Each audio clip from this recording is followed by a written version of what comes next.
The Tale of Jack and the Three Riddles. Jack was a boy from a quiet village, nestled between green hills and gentle streams. He had kind eyes, a bright smile, and a heart full of big dreams. Jack was an orphan, but he never complained. He worked his little garden, helped his neighbors, and took care of animals. People would say, "That boy works so hard, and he never speaks a harsh word." One warm spring morning, Jack decided it was time to go out into the world. He wanted to earn some money, enough for a new shirt and a pair of shoes. On the road, he met a wealthy man, broad-shouldered, with a silk vest, a tall hat, and a mustache that curled at the ends. His eyes showed the look of someone who was used to being in charge. "Where are you headed, boy?" he asked. "I'm looking for work, sir," he answered politely.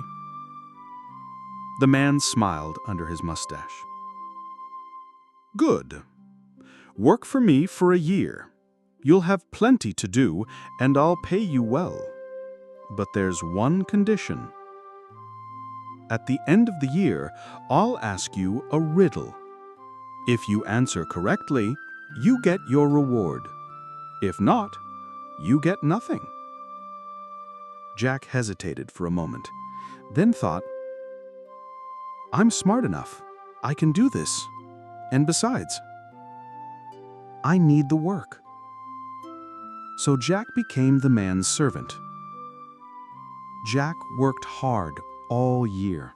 He woke up early, cared for the animals, carried water, fixed the barn, and even planted flowers outside the big house. Everyone liked him. The servants, the cook, and even the man's cat, who often rubbed against Jack's legs.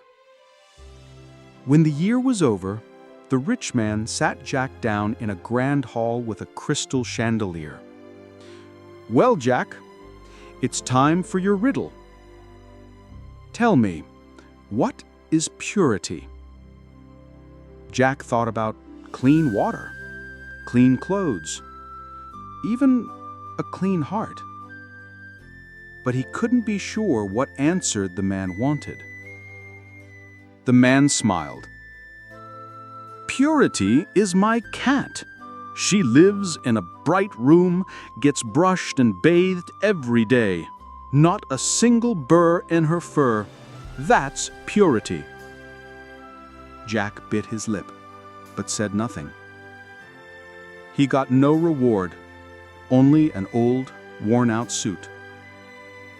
The next day, as Jack prepared to leave, the man stopped him. "Stay another year. Maybe you'll get lucky this time. Same condition." Jack agreed. He wanted to prove himself. The second year passed quickly. Jack learned carpentry, worked in the fields, and gave his best. When the time came, the man asked again, "Here's your second riddle. What is beauty?" Jack thought of flowers in spring, the sky at dawn, a child's smile. But he couldn't form an answer. "Beauty is fire. It cooks meals, warms the home, lights the night, and burns away what's useless. That's beauty."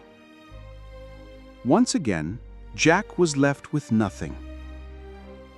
Still, Jack didn't give up.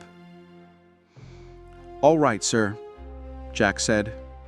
"I'll stay for one more month, but on one condition. If you can't remember your own answers to the riddles, you'll have to pay me for all 3 years." The man laughed. "Clever boy. Fine, I agree." Spring came again. Jack went out to the fields to plow the soil. The sun was warm and larks sang overhead. Soon the rich man walked up. "I'll sit here and watch you work," he said. He sat for a long time until hunger got the best of him. "Jack, run to the house and bring me lunch."